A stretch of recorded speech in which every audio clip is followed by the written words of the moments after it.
अस्सलामुअलैकुम, welcome to skill कॉजीन। आज मैं आपको बनाना सिखा रही हूँ रेस्टोरेंट स्टाइल गोलगप्पे। 1 कप पानी में 125 ग्राम इमली डालेंगे, 1 टीस्पून जीरा और 1 टीस्पून अजवाइन डालेंगे और 1 घंटे के लिए रख देंगे। अब इमली को अच्छी तरह मसलेंगे और इससे बाहर निकाल लेंगे।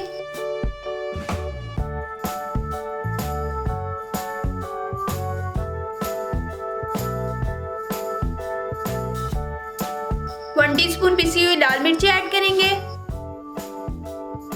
हस्बे जायका नमक ऐड करेंगे,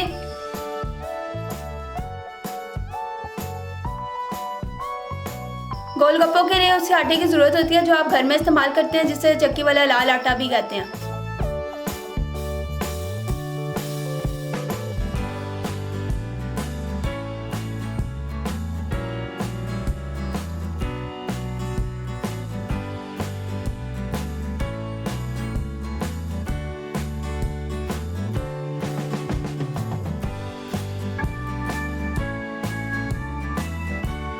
बस अब इन्हें फ्राई करेंगे।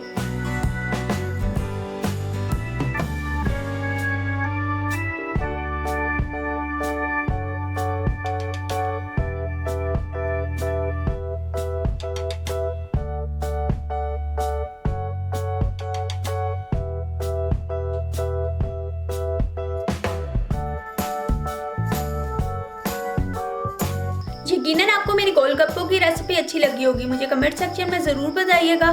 तो इसे लाइक करें और अपने दोस्तों के साथ शेयर करें। Subscribe my channel and press bell icon. दुआओं में याद रखिएगा। अल्लाह हाफिज़।